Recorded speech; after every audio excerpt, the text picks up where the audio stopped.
Lumuhod ka, Trining. Lumuhod ka sa harap ng altar. At aminin mo sa buong bayan ang ginawa mong paglalason kay Severino. Doña Beatriz, maawa po kayo. Bakit niyo po ito ginagawa sa akin? Wala po akong kasalanan. Huwag mo akong madungisan ng mga kasinungalingan mo. Akala mo ba ay hindi ko alam ang tangka mong pag-akit sa asawa ko? Para lamang makuha ang aming kayamanan? Inahas mo ang lalaking kumupkop sa iyo. Hindi po totoo yan. Kagabi lang po ako ang nagbigay ng dugo para mabuhay si Don Severino. Ako ang nagligtas sa kanya. Dugo ang maruming dugo mo. Kinamit mo lang ang pagkakataong iyon para magmukhang biktima habang dahan-dahan mo siyang pinapatay sa lason. Aminin mo na ang lahat ngayon din bago pa kita ipakulong sa harap ng lahat ng mga taong nakatingin sa iyo. Ang bawat salita ni Doña Beatriz ay tila mga latay ng latigo na humahagupit sa pandinig ng mga taong nagkakatipon sa plaza ng San Isidro. Sa gitna ng makulay na banderitas at masayang tugtugin ng banda para sa pista, isang madilim na tagpo ang nagaganap sa paanan ng simbahan. Ang init ng sikat ng araw ay hindi kasintindi ng apoy ng galit na nagmumula sa mga mata ng matandang matrona. Napilitang itukod ni Trining ang kanyang mga tuhod sa malapot at madungis na putikan sa harap ng estatwa ng patron. Ang marangyang bestido na itinira niya para sa araw na ito ay unti-unting nilalamon ng dumi katulad ng kanyang dangal na kasalukuyang niyuyurakan sa harap ng buong barangay. Wala siyang marinig kundi ang bulong ng mga kapitbahay, ang mga matatalim na tingin ng mga taong dati niyang tinulungan, at ang nakatutulig na tibok ng sarili niyang puso na tila gustong kumawala sa kanyang dibdib. Napakasakit ng bawat hininga. Ang hapdi ng kanyang braso na may benda pa mula sa pagkuha ng dugo kagabi ay nagsusumigaw ng katotohanan, ngunit tila bingi ang lahat sa kanyang paliwanag. Tumingala siya at nakita ang nakakalokong ngiti ni Milagros, ang anak ni Doña Beatriz, na tila nagdiriwang sa kanyang pagbagsak. Ang lahat ng sakripisyo ni Trining ang mga gabing hindi siya natulog para alagaan si Don Severino, ang pagtitiis sa lahat ng pang-aalipusta sa loob ng mansyong Montemayor, ay nauwi lamang sa ganitong uri ng kahihiyan. Sa gitna ng kanyang pagluha, mahigpit na hinawakan ni Trining ang isang lumang kwintas na nakatago sa loob ng kanyang palad. Ito ang huling alaala ng kanyang ama, ang tanging bagay na nagpapaalala sa kanya na siya ay may halaga. Pinilit niyang huwag hayaang mahulog ito sa putikan, habang ang mga kamay ni Doña Beatriz ay pilit na hinihila ang kanyang balikat para mas lalo siyang mabaon sa lupa. Nararamdaman ni Trining ang panginginig ng kanyang buong katawan. Hindi ito panginginig ng takot kundi ang unti-unting pagkapunit ng kanyang pasensya. Ngunit alam niya, nakatutok ang lahat ng kamera ng mga lokal na mamamahayag at ang mga cellphone ng mga usisero. Bawat galaw niya ay nakatala. Bawat hikbi niya ay magiging bahagi ng kasaysayang pilit na binabaluktot ng mga Montemayor. Ang katahimikan sa paligid ay nabasag muli nang idikit ni Doña Beatriz ang kanyang mukha sa tainga ni Trining sapat, na para siya lang ang makarinig ng lason. Sa tinig nito, sinabi ng matanda na kahit kailan ay hindi siya papayag, na ang isang katulad ni Trining na galing sa dumi ay magmamana ng kahit isang sentimo ng kanilang pamilya, kahit pamamatay ang lahat sa kanila. Sa sandaling iyon, tila huminto ang mundo para kay Trining. Ang masayang pistahan ay naging isang malamig at malupit na entablado. Ang kanyang mga mata na dati ay puno ng pag-asa, ay dahan-dahang napuno ng isang uri ng determinasyong nabuo mula sa pinakamalalim na sakit. Hindi siya sumigaw, hindi siya lumaban ng pisikal. Hinayaan niyang dumaloy ang kanyang mga luha sa kanyang pisngi, hinahayaan ang bawat patak nito na maging saksi sa kawalang katarungang kanyang dinaranas. Ngunit sa likod ng kanyang mga nanlalabong mata, may isang lihim siyang hawak. Isang lihim na hindi alam ni Doña Beatriz. Ang diwa ni Trining ay naglakbay patungo sa ospital sa silid, kung saan nakaratay si Don Severino. Alam niya ang katotohanan tungkol sa mga gamot. Alam niya kung sino ang tunay na naglagay ng kamatayan sa baso ng matanda. At ang pinakaimportanteng bagay, alam niyang hindi pa tapos ang laban dahil may isang taong hindi inaasahan na nakakita sa lahat ng nangyari bago siya pinalabas ng mansyon. Tumayo si Doña Beatriz at hinarap ang mga tao, itinaas ang kanyang kamay na tila isang reyna na nagdedeklara ng hatol. Sinigaw niya sa lahat na mula sa araw na ito, si Trining ay hindi na bahagi ng kanilang buhay at dapat ituring na isang kriminal. Ang bawat salita ay parang pako na ibinabaon sa kabaong ng pagkatao ni Trining. Ngunit bago pa man makapagsalita muli, ang matanda isang hindi inaasahang tunog ng sirena ng pulis, ang narinig mula sa dulo ng kalsada. Ang lahat ay napalingon kasama na si Doña Beatriz, na may bakas ng tagumpay sa kanyang mukha, sa pag-aakalang dumating na ang sandali ng pagpapakulong sa kanyang kaaway. Gayunpaman ang titig ni Trining ay nanatiling diretso sa estatwa ng San Isidro. Isang malamig na ngiti ang bahagyang gumuhit sa kanyang mga labi, isang ngiting hindi nakita ng sino man sa gitna ng kanyang pag-iyak. Isang bulong ang pinakawalan niya sa hangin, isang pangakong tanging siya lamang ang nakakaalam ng katuparan. Tumigil ang sasakyan ng mga awtoridad sa harap mismo ng simbahan. Bumaba ang isang opisyal na may hawak na isang dokumento, ngunit hindi ito patungo kay Trining. Ang direksyon ng kanyang mga hakbang ay patungo sa naguguluhang si Doña Beatriz. Sa sandaling iyon, ang takot na dapat ay kay Trining ay biglang lumipat sa mukha ng matandang matrona nang marinig niya ang susunod na sasabihin ng pulis. Doña Beatriz Montemayor, kailangan niyo po kaming samahan sa istasyon. May kinalaman ito sa mga bagong ebidensyang lumabas tungkol sa kalagayan ni Don Severino. Ang buong plaza ay nabalot ng isang nakabibinging katahimikan. Ang hangin ay tila tumigil sa pag-ihip, at ang tanging maririnig ay ang mabilis na paghinga ng mga taong hindi makapaniwala sa kanilang nasasaksihan. Anong ibig ninyong sabihin? Officer, ako ang biktima rito, iyong babaeng iyan na nakaluhod sa putikan. Ang dapat ninyong pusasan dahil binalak niyang patayin ang asawa ko. Madam, calm down. May utos kami mula sa nakakataas na kailangan ninyong magbigay ng pahayag dahil may discrepancy sa medical report ni Don Severino na ipinasa sa amin. Discrepancy.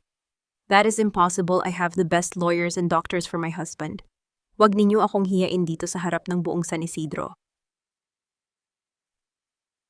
Hindi po kami nakikipagtalo, Doña Beatriz. Sumama po kayo ng maayos dahil kung hindi mapipilitan kaming gamitin ang aming kapangyarihan sa harap ng maraming tao. Nanatiling nakaluhod si Trining habang pinagmamasdan ang unti-unting pagbitak ng maskara ng kagalang-galang na matrona. Ang kaninang mapanuring mukha ni Doña Beatriz ay napalitan ng isang hilaw na takot na pilit nitong ikinukubli sa likod ng kanyang mga mamahaling hiyas. Sa kabila ng putik na nakadikit sa balat ni Trining at ang hapdi ng kanyang mga sugat, tila may isang malamig na kapayapaang dumadaloy sa kanyang puso. Hindi man siya ang nagdala ng pulis. Alam niyang ang katotohanan ay tila isang ilog na kahit anong harang ang gawin, ay gagawa at gagawa ng sariling daan. Ngunit hindi naging madali ang sumunod na sandali. Ginamit ni Doña Beatriz ang kanyang impluensya at ang kanyang matalas na dila upang pansamantalang maantala ang kanyang pag-alis. Sa huli, pinayagan siyang manatili sa mansyon sa ilalim ng house arrest habang hinihintay ang formal na subpena, isang pribilehiyong tanging ang mga mayayaman lamang ang nakakatamasa. Pagbalik sa mansyong Montemayor, hindi kalayaan ang naghihintay kay Trining. Sa utos ni Beatriz bago pa man ito humarap sa mga abogado, ipinakulong si Trining sa madilim at malamig na bodega sa likod ng bahay. Ang amoy ng alikabok, lumang kahoy, at gamit na hindi na ginagamit ang naging tanging kasama ni Trining sa loob ng ilang oras. Ang bawat minuto sa loob ng bodega ay tila isang taon. Dito sa gitna ng kadiliman, muling naglakbay ang diwa ni Trining sa huling gabi sa ospital. Nararamdaman pa rin niya ang tindi ng kaba habang ang karayom ay unti-unting tumutusok sa kanyang ugat. Naaalala niya ang pamumutla ng kanyang sariling mukha habang ang pula at sariwang dugo ay dumadaloy mula sa kanyang katawan patungo sa bag na magliligtas kay Don Severino. Iyon ang kanyang lihim na paghahandog, isang bahagi ng kanyang buhay para sa lalaking turing niyang ama sa kabila ng pagiging malupit ng pamilya nito. Trining, anak, narito ako. Isang mahinang kalos sa gilid ng pintuan ang nagpabalik sa kanyang wisyo. Ang boses ni Lola Igna, ang matandang bulag na nanilbihan na sa pamilya Montemayor. Bago pa man isilang si Severino, ay tila isang anghel na bumaba mula sa langit. Isang maliit na siwang sa ilalim ng pintuan ang ginamit ng matanda upang ipasok ang isang basong tubig at isang maliit na tinapay. Lola Igna, bakit po kayo nandito? Mapapahamak po kayo kapag nakita kayo ni Doña Beatriz. Mahinang bulong ni Trining habang ang kanyang mga kamay ay nanginginig sa gutom at pagod. Huwag mo akong alalahanin, anak. Mas mahalaga ang kalagayan mo. Narinig ko ang lahat kanina sa mansyon.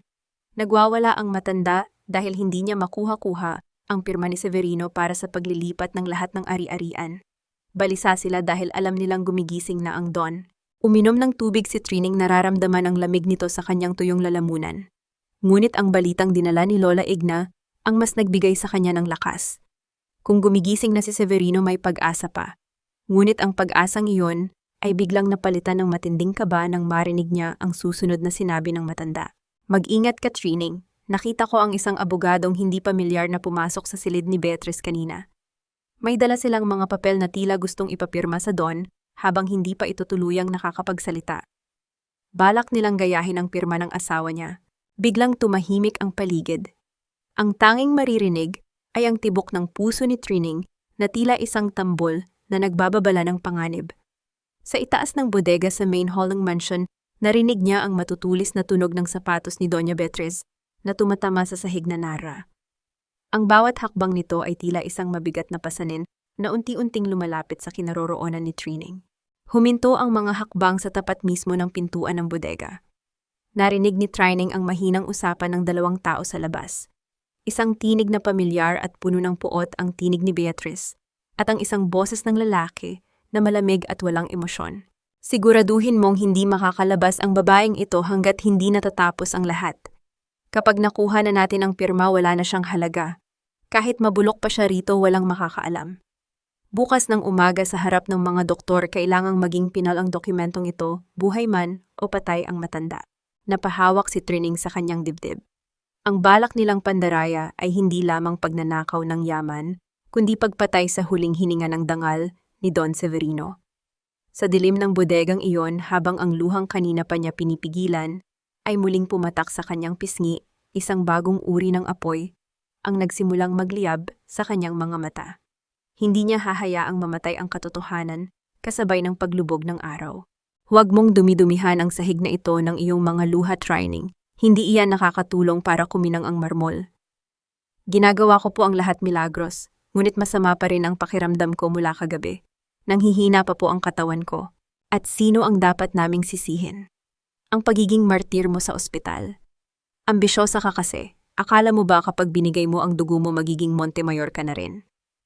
Isang hampas lupa ka lang na pinulot sa kalsada, at kahit anong linis mo sa katawan mo, amoy putik ka pa rin.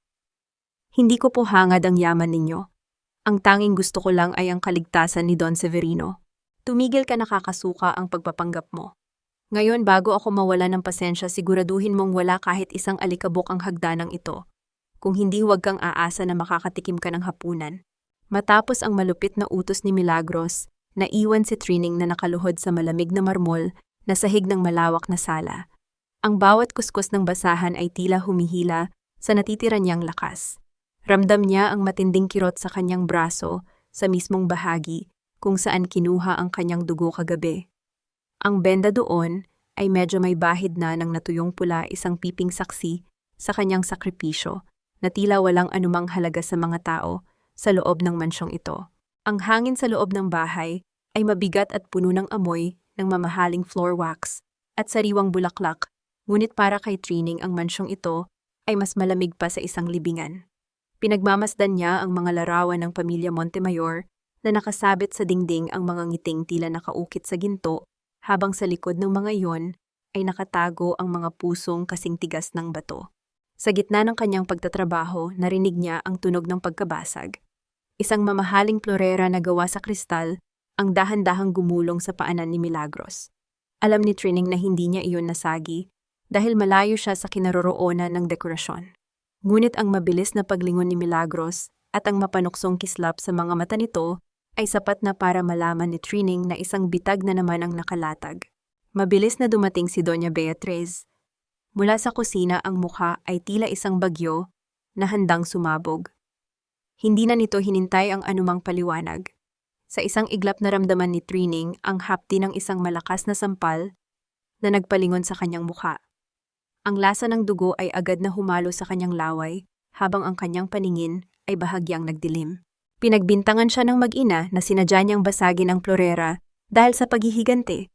Walang ibang katulong ang nangahas na magsalita para sa kanya. Lahat sila ay nakayuko takot na madamay sa galit ng kanilang mga amo Sa bahay na ito ang boses ng katotohanan ay pilit na nilulunod ng kapangyarihan ng pera.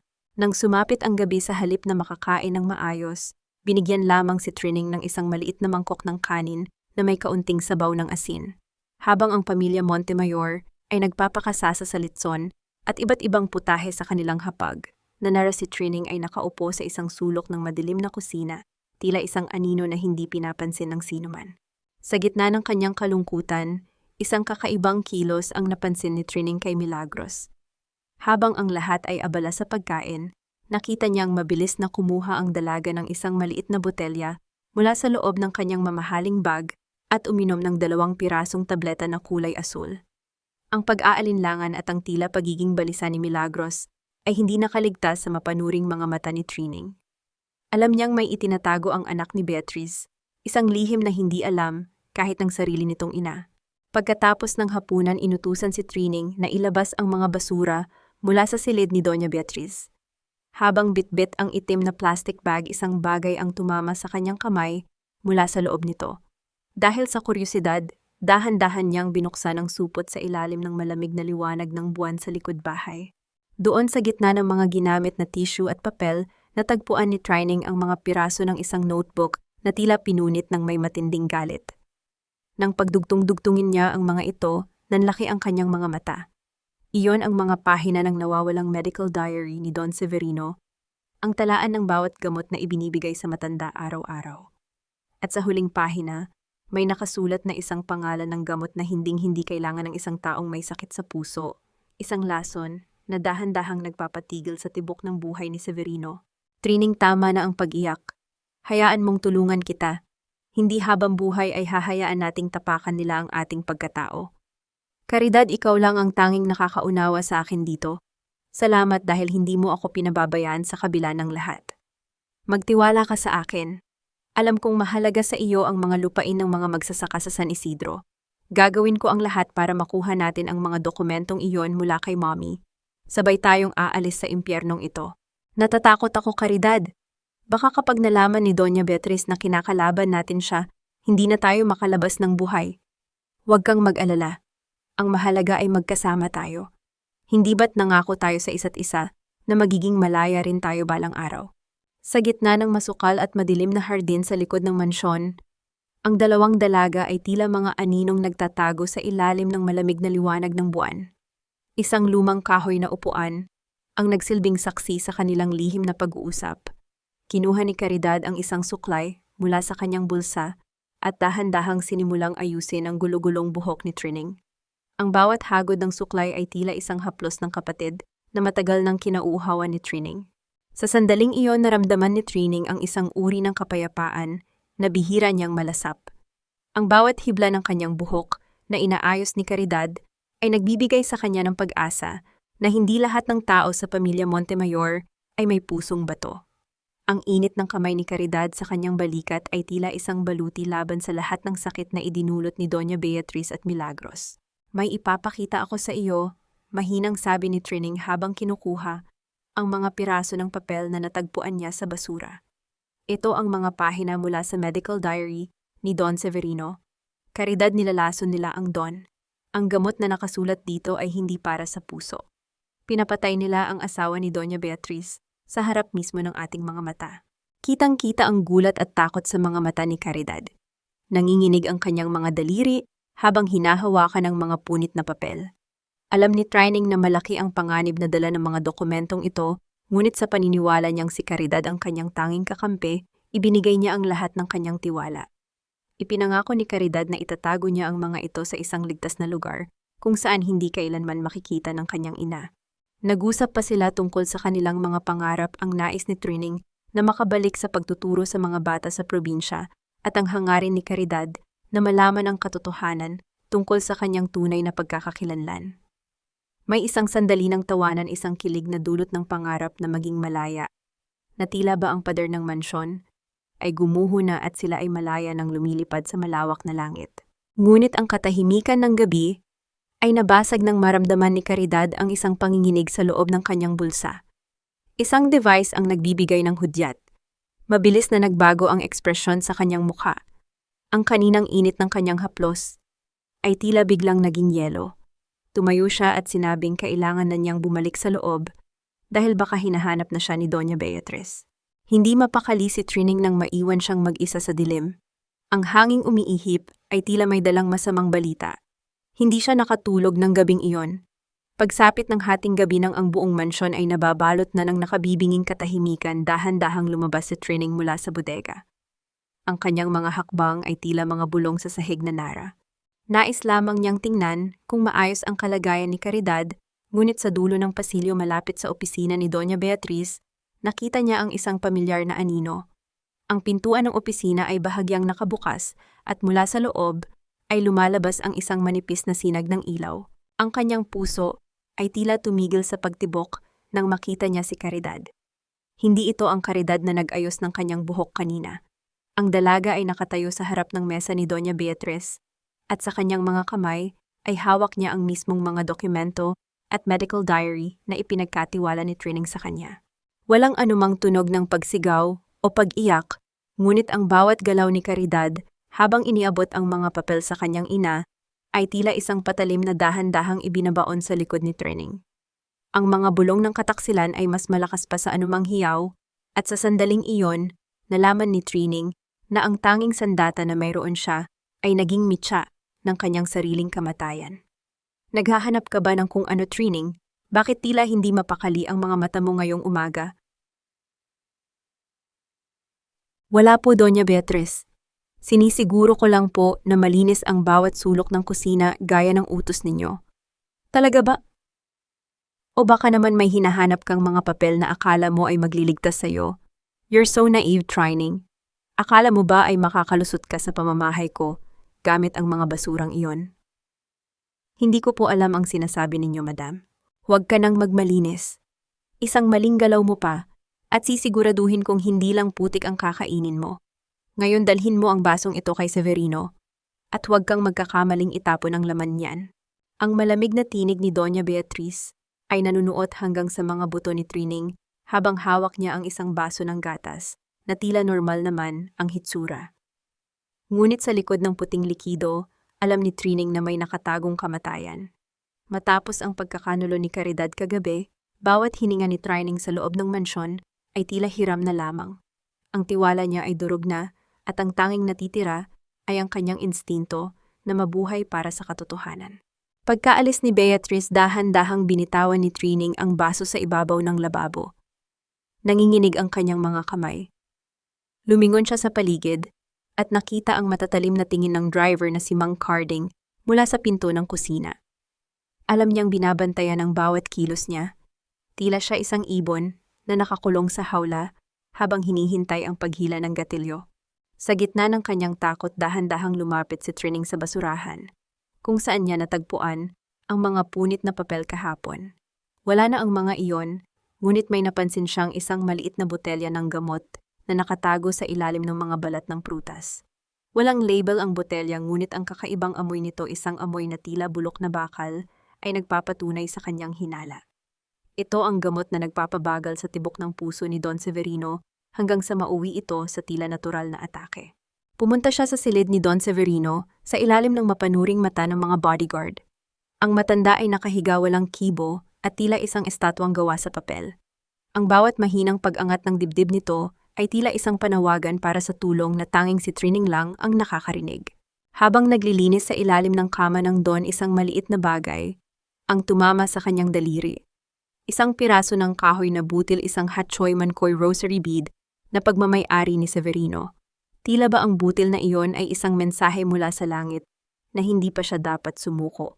Mahigpit niya itong hinawakan, nararamdaman ang gasgas ng kahoy sa kanyang palad at doon niya naramdaman ang muling pagkabuhay ng kanyang tapang. Bumalik siya sa kusina para kumuha ng mainit na tubig, ngunit nang iangat niya ang kanyang pinggan para sa tanghalian, may isang maliit na piraso ng papel na nakatiklop sa ilalim nito. Walang pirma, walang pangalan, tanging 4 na salita sa Taglish ang nakasulat, "Be careful the water." Ang kanyang buong katawan ay binalot ng matinding kilabot. May isa pang tao sa mansyong ito na nakakaalam o baka naman isa itong panibagong bitag. Sino ang pwedeng pagkatiwalaan kung ang mismong taong itinuring niyang kapatid ay siyang nagtulak sa kanya sa bangin? Dahil sa desperasyon alam ni Trining na kailangan niyang mahanap ang orihinal na botelya ng lason sa loob ng silid ni Doña Beatriz. Iyon lamang ang tanging paraan para magkaroon siya ng laban. Pagsapit ng hapon nang maligo ang matanda at ang mansyon ay pansamantalang tumahimik, mabilis na pumasok si Trining sa silid ng kanyang kaaway. Ang amoy ng mamahaling pabango at tila amoy ng lumang pera ang bumati sa kanya. Dahan-dahan niyang binuksan ang cabinet ng mga gamot sa tabi ng malaking salamin. Ang kanyang puso ay tila isang tambol na nagwawala sa loob ng kanyang dibdib. Isa-isa niyang tiningnan ang mga botelya. Nasaan na yon, Count? Kailangang narito yon, bulong niya sa sarili habang ang pawis ay dahan-dahang gumugulong sa kanyang sentido. Sa dulo ng cabinet nakita niya ang isang maliit na kahon na nakakandado. Gamit ang isang hair clip, pilit niyang binuksan ang lock.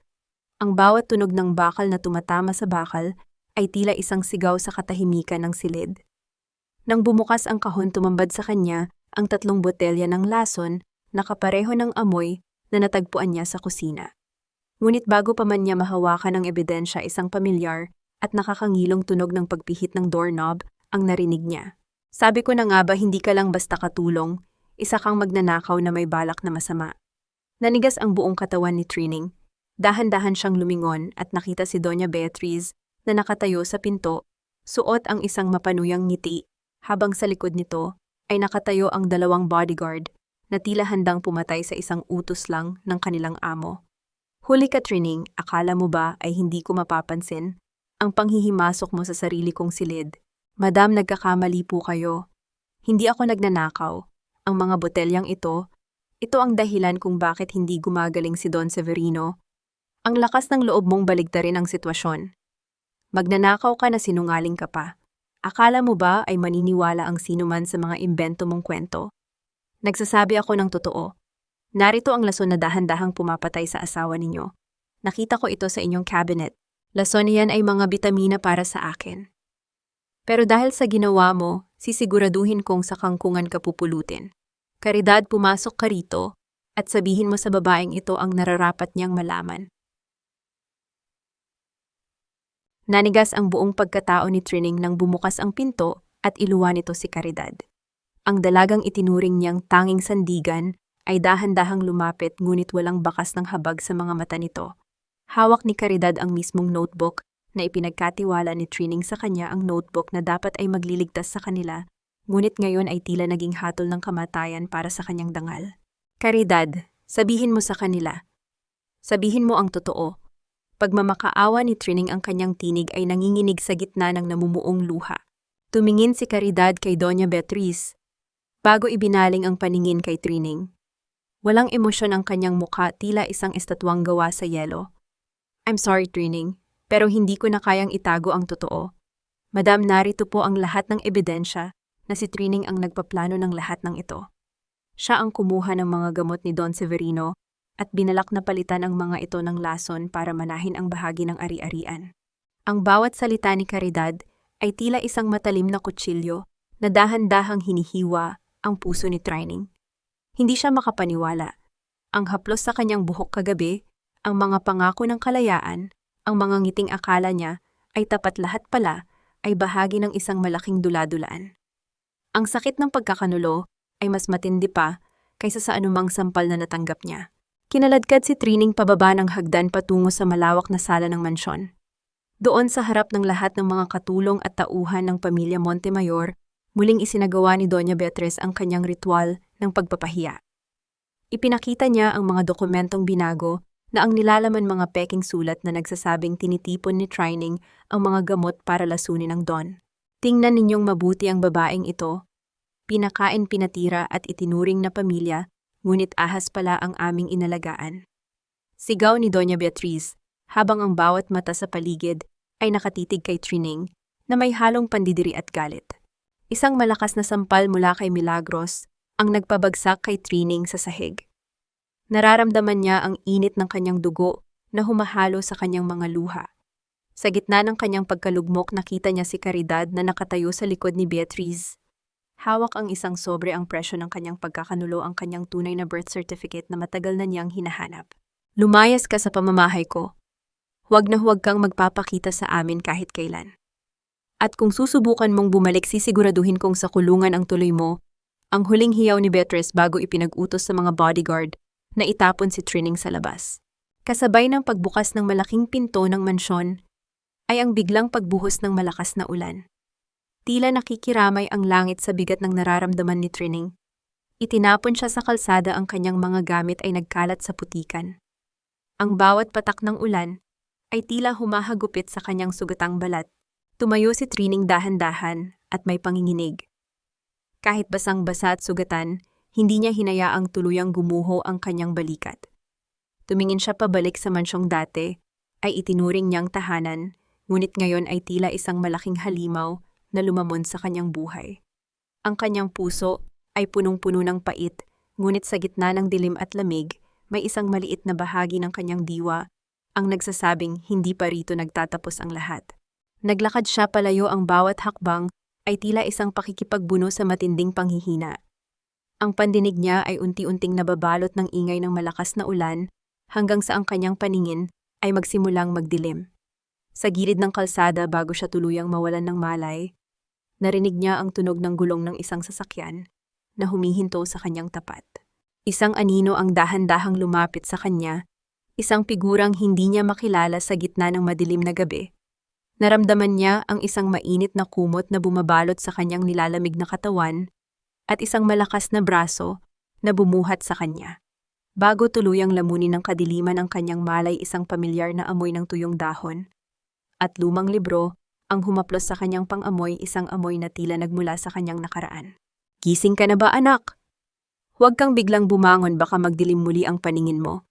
"Lola, ignanasaan po ako. Akala ko po ay katapusan ko na sa gitna ng kalsada. Narito ka sa muntikong dampa. Huwag kang mag-alala, ligtas ka rito. Hindi ka matatagpuan ng mga Montemayor sa lugar na ito dahil para sa kanila ang lupang kinatatayuan natin ay basura." "Sino po ang nagdala sa akin dito?" "May nakita po akong anino bago ako mawalan ng malay." Ang mga taong marunong tumanaw ng utang na loob, Trining. Ang mga magsasakang binigyan mo ng gamot at pagkain noong mga panahong walang gustong tumulong sa kanila. Sila ang naging mga bisig mo sa gitna ng dilim. Dahan-dahang imulat ni Trining ang kanyang mga mata. Sinalubong siya ng amoy ng sinangag at tuyo, isang halimuyak na mas masarap pa sa anumang mamahaling putahe sa mansyon. Ang paligid ay gawa lamang sa kawayan at nipa, ngunit ang init na nararamdaman niya sa ilalim ng makapal na kumot ay tila yakap ng isang tunay na ina. Ang tunog ng ulan na tumatama sa bubong na yari sa anahaw ay hindi na nakakatakot. Ito ay nagsilbing oyayi na nagpapakalma sa kanyang sugatang puso. Habang hinihimas ni Lola Igna ang kanyang noo, nagtapat ang matanda ng isang lihim na matagal na nitong itinatago. Bago pa naging bulag ang matanda, siya ay isang lisensyadong unit ng nursing at naging kanang kamay ng ama ni Severino. Alam niya ang bawat sulok ng kasaysayan ng mga Montemayor, ang bawat kasinungalingan ni Doña Beatriz, at kung paano nito unti-unting kinontrol ang yaman ng pamilya sa pamamagitan ng pananakot. Alam ko ang ginagawa nila sa mga gamot ni Severino. Pagpapatuloy ni Lola Igna ang kanyang boses ay tila isang malalim na balon ng karunungan.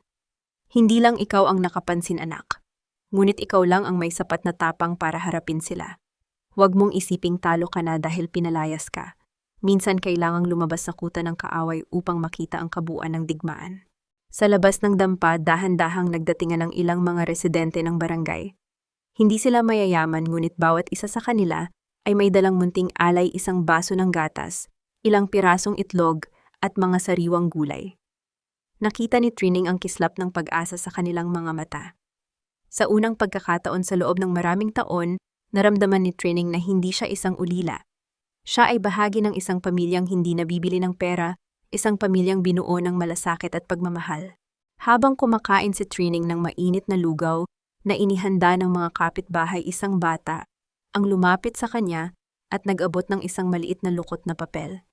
Sabi ng bata, ibinigay daw ito ng isang lalaking naka-uniforme ng ospital na dumaan sa sakahan kaninang madaling araw. Nang buksan ni Trining ang papel, tila tumigil ang paghinga niya. Ang sulat ay hindi galing sa kung sino lamang.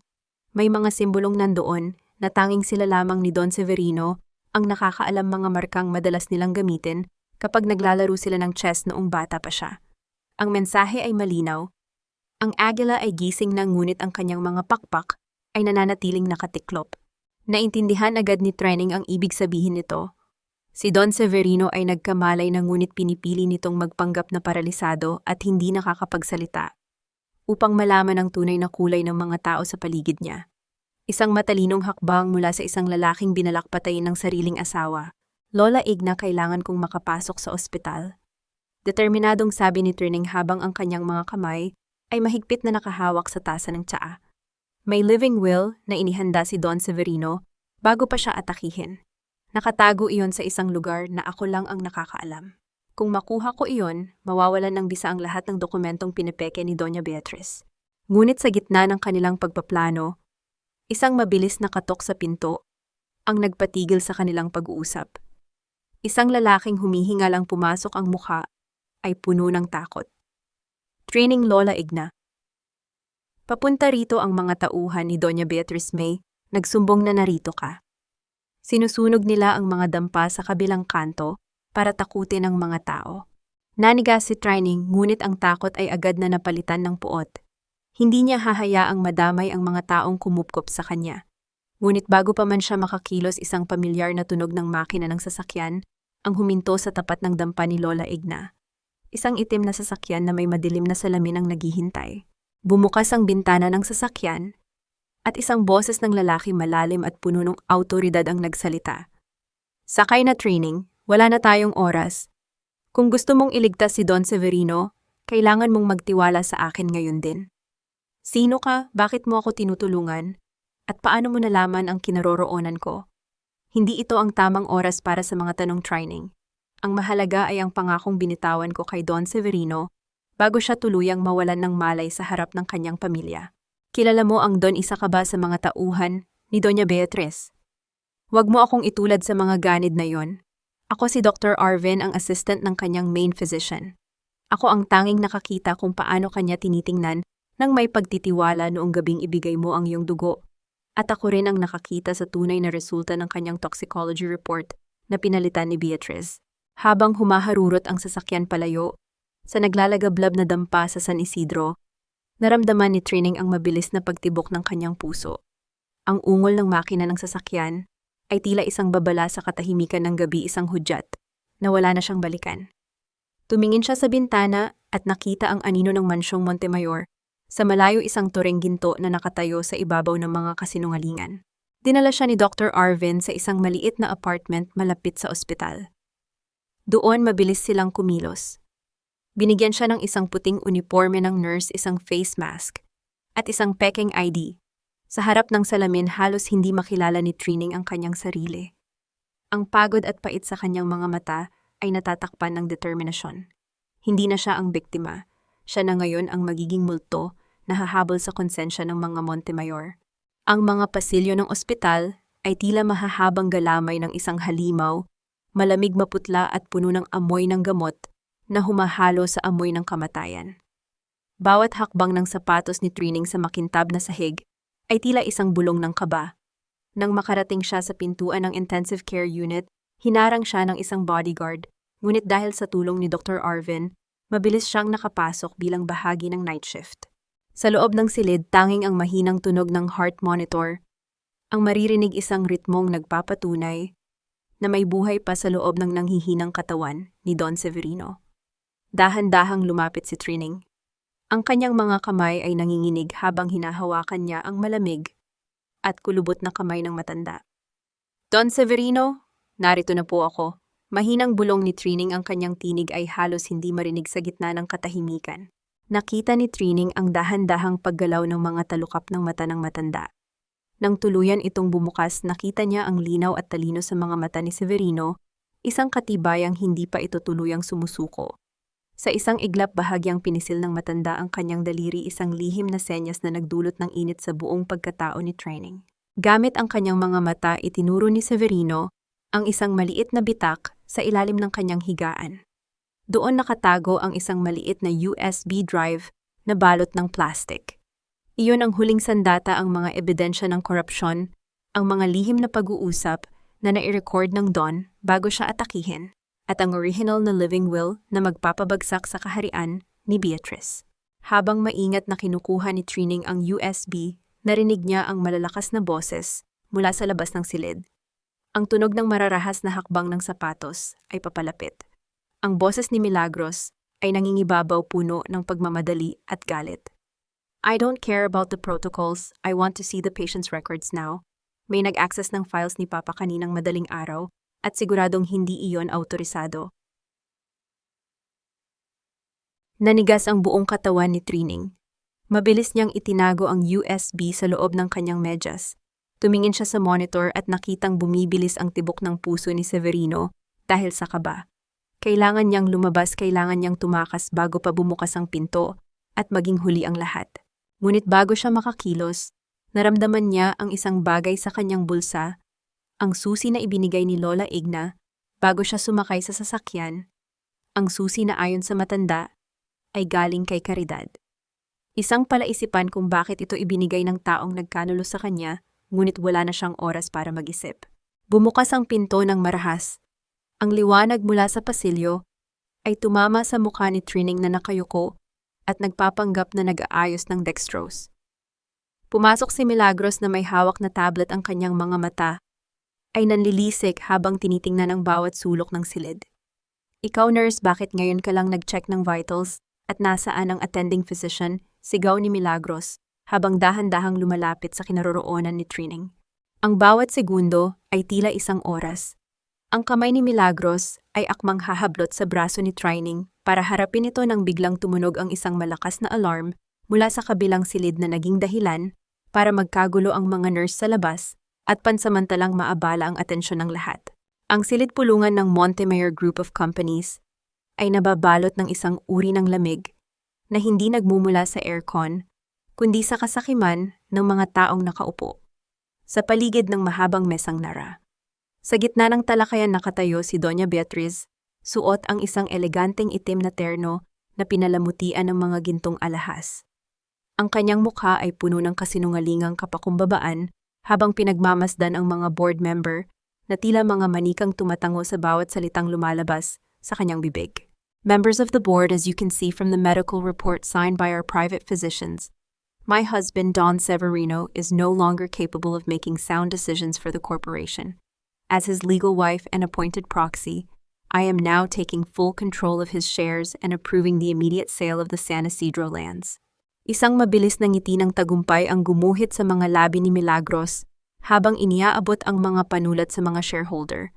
Para sa kanila ang araw na ito, ang formal na paglibing sa kapangyarihan ng Don at ang pagsisimula ng kanilang walang limitasyong paghahari. Si Caridad naman ay nakatayo sa isang sulok, ang kanyang mukha ay maputla at ang kanyang mga daliri ay nanginginig habang mahigpit na hawak ang isang folder sa kanyang dibdib. Ngunit bago pa man makadikit ang dulo ng panulat sa papel ng unang shareholder, dahan-dahang bumukas ang dalawang malaking pinto ng boardroom. Ang matalim na tunog ng pagpihit ng doorknob ay nagpatigil sa lahat ng pag-uusap sa loob ng silid. Hindi isang taong nanginginig o humihingi ng awa ang pumasok. Si Trining ay nakatayo ng matuwid. Ang kanyang simpleng damit ay malinis at maayos, at ang kanyang mga mata na dati ay puno ng luha at takot ay nagliliyab na sa isang malamig at walang pangingimi na tapang. Security, why is this woman here? Nagnakaw na siya sa pamilya namin, lalapastanganin pa niya ang opisyal na pagpupulong na ito.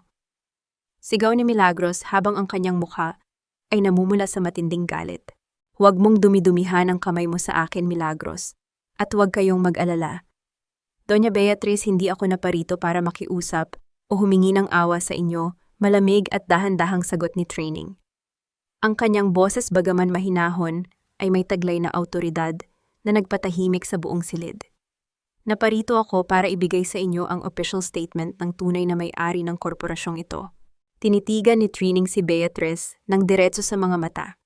Sa unang pagkakataon sa loob ng maraming taon, ang matandang matrona ang unang nag-iwas ng tingin. Ang dating kagalang-galang at nakatatakot na tindig ni Beatriz ay dahan-dahang pinalitan ng isang hindi maipaliwanag na kaba nang makita ang kawalan ng takot sa mga mata ng babaeng pinakain niya ng putik kamakailan. Sa kabilang dulo ng mesa, ang abogado ni Beatriz na si Attorney Ramos ay biglang napatitig sa kanyang telepono. Dahan-dahang pumatak ang malapot na pawis mula sa kanyang sentido habang binabasa ang isang pumasok na mensahe mula sa isang hindi kilalang numero. Mabilis niyang tinakpan ang screen ng kanyang kamay, ang kanyang mukha ay namumutla habang patagong tumitingin sa pintuan at pagkatapos ay kay Trining. Wala kang karapatang magsalita rito, Trining. Isang hampas lupa ka lang na pinalayas sa aming bahay, hiyaw ni Beatrice ngunit ang kanyang boses ay bahagyang naatrasan ng panginginig. Guards, ilabas ang babaeng yan ngayon din. Ngunit bago pa man makalapit ang mga security guard, mabilis na inilabas ni Trining ang itim na USB drive mula sa kanyang bulsa at ikinabit ito sa laptop na nakakonekta sa malaking screen sa harap ng boardroom. Ang ilaw mula sa projector ay mabilis na tumama sa dingding, nagbibigay ng isang maliwanag na sinag sa gitna ng madilim na silid. Inangat ni Trining ang remote control at itinapat ito sa screen. Tumingin siya sa bawat shareholder na naroroon at huling ibinaling ang kanyang tingin sa namumutlang mukha ni Doña Beatriz. Bago ninyo pirmahan ang pagbebenta sa lupa ng mga magsasaka sa San Isidro, makinig muna kayo sa boses ng taong akala ninyo ay wala nang kakayahang magsalita. Wala kang ebidensya, Trining, isang pirasong USB lang ba ang ipinagmamalaki mo laban sa kapangyarihan ng pamilya ko? Hindi ito sa akin, madam. Ito ay galing mismo sa asawa ninyong pilit ninyong pinatahimik sa loob ng mahabang panahon. Patay na ang boses ni Severino, paralisado siya. Walang maniniwala sa isang basurang tulad mo na pinalayas ko sa gitna ng ulan. Kung ganoon, bakit nanginginig ang inyong mga kamay habang nakatingin sa screen? Bakit tila takot na takot kayong marinig ang katotohanang matagal ninyong ibinaon sa limot?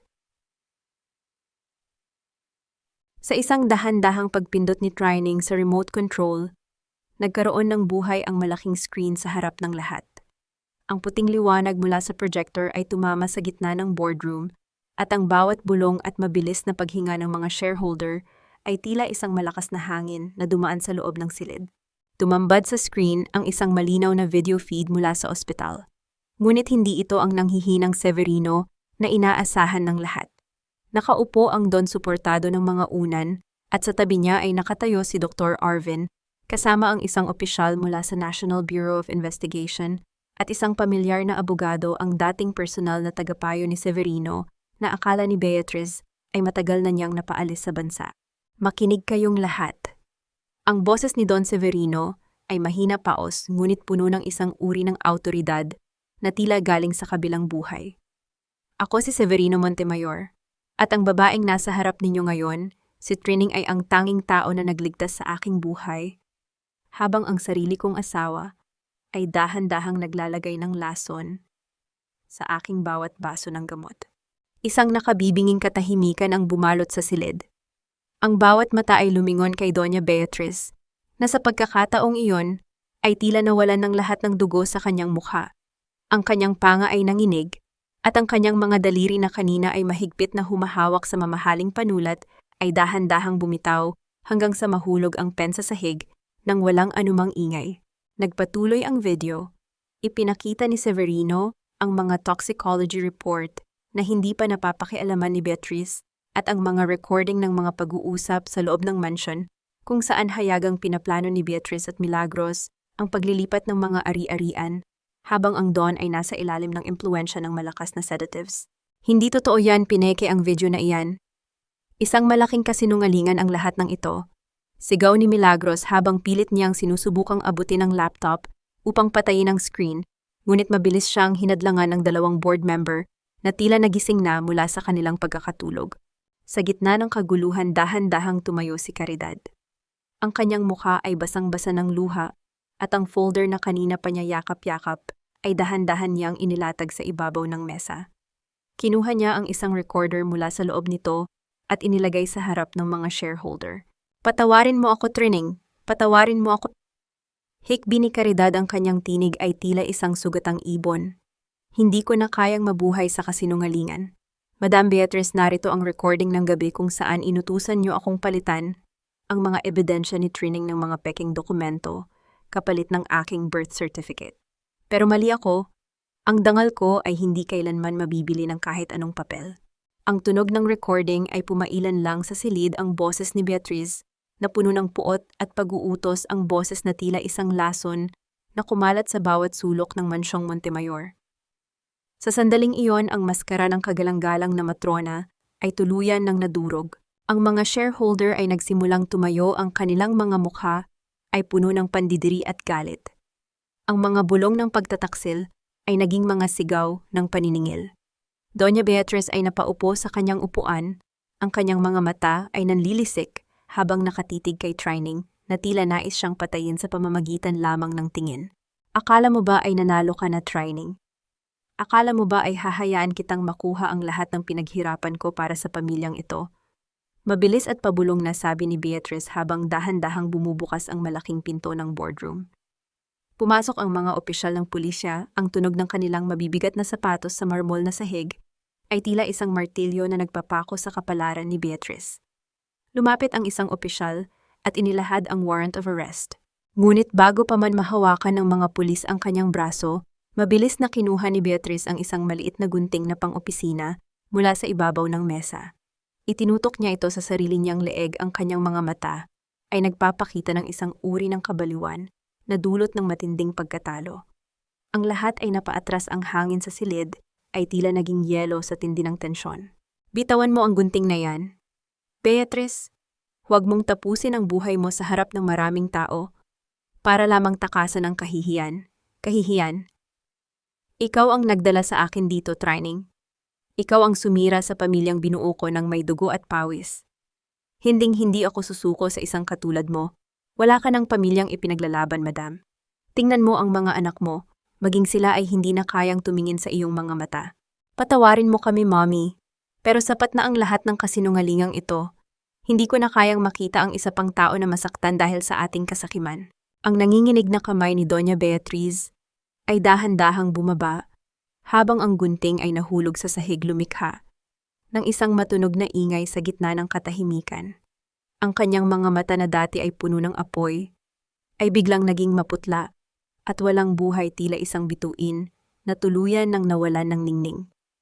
Sa sandaling iyon, ang turing ginto na kanyang itinayo sa loob ng maraming dekada ay tuluyan ng gumuho sa kanyang paanan.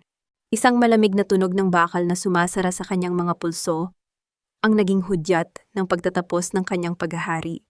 Pinanood ni Trining ang pag-akay ng mga pulis kay Beatriz palabas ng boardroom. Habang dumadaan sila sa lobby ng kumpanya, ang mga empleyado na dati ay yumuyukod sa takot ay nakatitig lamang, ang ilan ay may bakas ng pandidiri, ang ilan naman ay may lihim na galak sa kanilang mga mukha. Ito ang tunay na karma, ang mamatay sa gitna ng kahihiyan habang ang lahat ay nakamasid. Si Milagros naman ay naiwang nakaupo sa sahig, ang kanyang mamahaling bag ay nakabukas at ang mga gamit ay nagkalat. Paulit-ulit siyang tumatawag sa kanyang mga kaibigan at kasintahan, ngunit bawat tawag ay napupunta lamang sa voicemail. Ang mga taong dati ay nakapaligid sa kanya dahil sa pera ay tila mga aninong naglaho nang sumikat ang araw ng katotohanan. Napagtanto niya na sa huli ang yaman ay hindi nakakabili ng tunay na katapatan. Sa gitna ng kaguluhan, lumapit si Caridad kay Trining. Ang kanyang mga mata ay mapulang-mapula sa kaiiyak. Hindi alam ni Trining kung ano ang mararamdaman. Ang sakit ng pagkakanulo ay sariwa pa, ngunit ang huling ginawa ni Caridad ay nagligtas sa maraming buhay. Trining, hindi ko inaasahan na mapapatawad mo ako. Mahinang sabi ni Caridad, ang boses ay tila isang marupok na sinulid. Pero gusto kong malaman mo na ang susi na ibinigay ko sa iyo, yun ang susi sa safe ni Mommy kung saan nakatago ang orihinal na titulo ng San Isidro. Iyan ang huling paraan na alam ko para makabawi sa iyo. Huminga ng malalim si Trining, nararamdaman ang bigat na unti-unting umaalis sa kanyang dibdib. Ang pagpapatawad ay hindi isang mabilis na hakbang, Caridad. Pero salamat dahil sa huli pinili mong maging tao kaysa maging Montemayor. Hindi na nagtagal si Trining sa gusaling iyon. Mabilis siyang nagtungo sa ospital upang makita ang lalaking naging tanging sandigan niya sa gitna ng unos.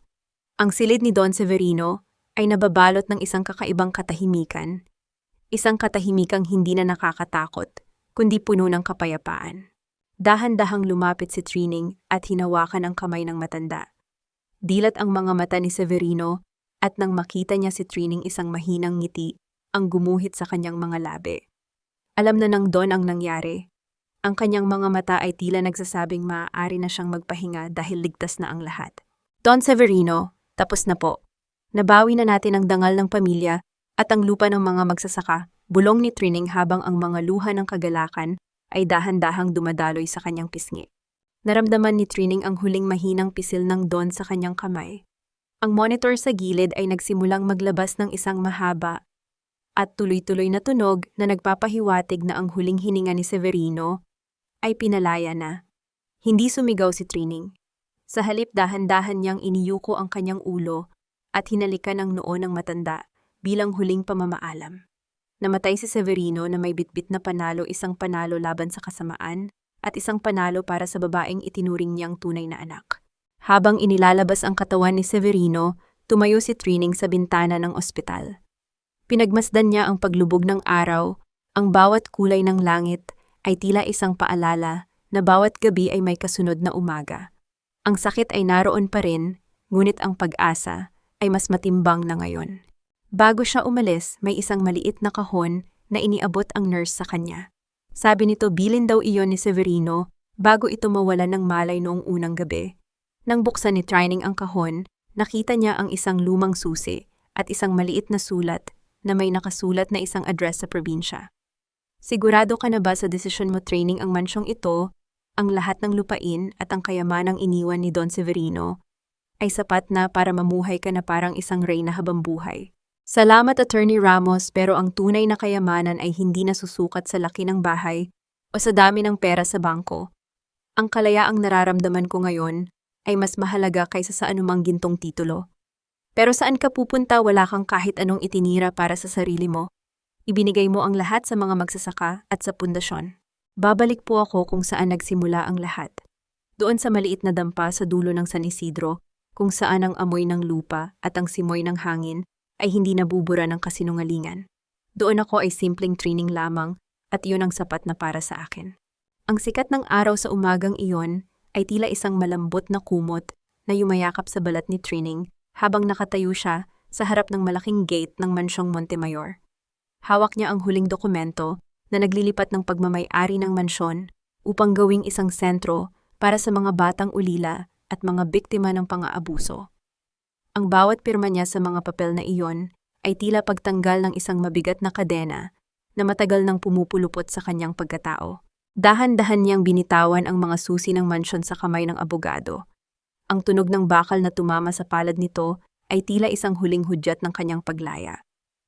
Wala siyang dalang kahit anong mamahaling gamit, tanging ang isang maliit na bag na naglalaman ng mga alaala ng kanyang ama at ang maliit na kahon na iniwan ni Don Severino. Habang naglalakad siya palabas ng gate, naramdaman ni Trining ang kakaibang kagaanan. Sa kanyang bawat hakbang, hindi na siya ang babaeng nakaluhod sa putikan noong araw ng pista. Siya na ngayon ay isang babaeng may matatag na tindig, ang kanyang noo ay nakataas at ang kanyang mga mata ay puno ng isang uri ng ningning na hindi kayang bilhin ng pera. Pagdating niya sa kanyang munting dampa, nakita niya ang mga magsasaka at ang kanilang mga pamilya na naghihintay sa kanya. Walang mga magarbo at mamahaling dekorasyon, tanging ang mga tapat na ngiti at ang mainit na pagtanggap ng mga taong itinuring siyang bayani. Isang munting salusalo ang inihanda nila, mga sariwang prutas, kakanin at isang piging na mas masarap pa sa anumang hapunan sa loob ng mansyon. Naupo si Trining sa hagdanan ng kanyang dampa. Dahan-dahan niyang hinubad ang kanyang sapatos at hinayaan ang kanyang mga paa na madama ang lamig at lambot ng damo at ang katapatan ng lupang kanyang tinatapakan. Ang haplos ng hangin sa kanyang pisngi ay tila isang bulong ng pagkilala mula sa kanyang ama at kay Don Severino. Nararamdaman niya ang kanilang presensya, tila ba nakatingin sila mula sa malayo, may mga ngiting puno ng pagmamalaki, dahil sa kanyang katapangan na piliin ang kapayapaan kaysa sa kapangyarihan. Kinuha niya ang maliit na kahon mula sa kanyang bag at binuksan ang liham na may address sa probinsya. Hindi ito isang titulo ng lupa, kundi isang sulat mula sa isang lumang kaibigan ng kanyang ama na nag-aalaga ng isang maliit na paaralan sa isang liblib na barangay. Isang paanyaya upang magturo muli, upang ibahagi ang kanyang kaalaman sa mga batang nangangarap din ng magandang kinabukasan. Ang bawat salita sa sulat ay tila isang bagong pintuan na bumubukas para sa kanya. Ang kanyang puso ay umaapaw sa kagalakan, isang uri ng kaligayahan na hindi nakadepende sa kung anong meron siya kundi sa kung sino siya sa harap ng Diyos at ng kanyang sarili. Isang malalim na hininga ang pinakawalan ni Trining habang pinagmamasdan ang malawak na palayan na ngayoy pag-aari na ng mga tunay na nagbubungkal nito. Ang lahat ng sakit, ang lahat ng luha, at ang lahat ng pagkakanulong kanyang dinanas ay naging mga buto na ngayon ay namumukadkad bilang mga bulaklak ng hustisya. Dahan-dahan siyang tumayo at naglakad patungo sa dulo ng kalsada kung saan ang unang sinag ng araw ay tila isang ginintuang landas na naghihintay sa kanya. Hindi na siya lilingon pa sa nakaraan. Ang bawat hakbang niya ay puno ng layunin, bawat hininga ay puno ng pasasalamat. Isang bagong umaga ang nagsisimula sa San Isidro at para kay Trining ito, ang unang araw ng kanyang tunay na buhay. Ang gate ng kanyang nakaraan ay tuluyan ng nagsara at sa harap niya ay ang isang malawak at maliwanag na hinaharap na siya mismo ang susulat ng bawat pahina. 2 anihan na ang lumipas mula nang huling humakbang si Trining palabas ng mansyong Montemayor. Sa loob ng 2 taong iyon, ang lupain ng San Isidro ay tila muling nabuhay. Ang mga palayan na dati ay saksi sa pait at pagdurusa ay nag-uumapaw na ngayon sa gintong ani, isang biyaya na hindi na kinukuha ng iisang pamilya, kundi pinaghahati-hatian ng mga taong tunay na nagpagod sa ilalim ng sikat ng araw. Ang dating mansyon na tila isang malamig na kuta ay hindi na nababalot ng katahimikan. Ngayon ang bawat pasilyo nito ay punong-puno ng tawanan ng mga bata at ang mga awit ng mga matatandang muling nakahanap ng tahanan. Sa ilalim ng pamamahala ng Severino Foundation, ang bawat sulok ng gusali ay nagsisilbing kanlungan para sa mga pusong sugatan, isang buhay na monumento para sa isang lalaking naniwala sa katarungan hanggang sa kanyang huling hininga. Si Caridad ay nanatili sa pundasyon. Hindi siya humiling ng mataas na posisyon. Sa halip, pinili niyang magsilbi bilang isang social worker. Ang kanyang mukha ay hindi na nababalot ng makapal na makeup o ng takot sa kanyang ina. Sa tuwing nakikita niya ang mga bata na naglalaro sa hardin, nararamdaman niya ang dahan-dahang paghilom ng kanyang sariling konsensya. Hindi man niya tuluyang mabura ang kanyang mga pagkakamali sa nakaraan, ang bawat serbisyong ibinibigay niya sa kasalukuyan ay isang hakbang patungo sa kanyang sariling pagbabayad puri. Sa kabilang banda, ang balita mula sa likod ng rehas ay malungkot ngunit makatarungan. Si Doña Beatriz ay nananatiling nakakulong, ang kanyang daigdig ay naging kasing liit ng isang selda, malayo sa karangyaan at kapangyarihang dati ay kanyang sinasamba. Si Milagros naman ay napabalitang nagtatrabaho na sa ibang bansa, malayo sa kahihiyang iniwan niya sa San Isidro, dahan-dahang natututo na ang bawat butil ng kanin sa kanyang hapag ay kailangang paghirapan ng may dangal. Samantala sa isang malayong lalawigan, kung saan ang mga bundok ay tila yumayakap sa asul na dagat, isang maliit na paaralan ang binubuksan tuwing umaga. Doon si Trining ay hindi na ang katulong na pinahiya sa gitna ng pistahan. Siya na ngayon ay si Teacher Trining, ang babaeng nagbibigay ng liwanag sa mga batang pangarap ay maging malaya rin balang araw. Isang hapon habang nakaupo si Trining sa ilalim ng malaking puno ng nara sa harap ng kanyang silid-aralan, dahan-dahan niyang kinuha ang maliit na salamin mula sa kanyang bag. Pinagmasdan niya ang kanyang sariling refleksyon. Ang mga guhit ng pagod sa kanyang mukha ay naroon pa rin, ngunit ang kanyang mga mata ay wala ng bahid ng lungkot o puot. Ang kanyang titig ay malinaw, tila isang lawa na payapa at walang anumang alon. Napagtanto ni Trining na ang tunay na kapatawaran ay hindi nangangahulugang kailangang kalimutan ang lahat ng nangyari. Ang kapatawaran ay ang pagpili na huwag nang hayaang kontrolin ng nakaraan ang iyong kasalukuyan. Pinatawad niya si Caridad, pinatawad niya ang kanyang sarili, at sa huli hinayaan na niyang ang tadhana ang humusga sa mga taong nanakit sa kanya. Sa kanyang pagpapatawad, nakamit niya ang pinakamahalagang hiya sa mundong ito, ang kapayapaan ng kalooban. Narinig niya ang tawag ng kanyang mga estudyante. Ang kanilang mga tinig ay tila mga kampanang naghahatid ng balita ng bagong pag-asa. Tumayo si Trining, inayos ang kanyang simpleng suot at humakbang ng may kagaanan patungo sa kanila. Ang bawat hakbang niya sa lupang ito ay isang pasasalamat sa bawat luhang pumatak, sa bawat sakripisyong ginawa, at sa bawat kabanata ng kanyang buhay na nagdala sa kanya sa sandaling ito.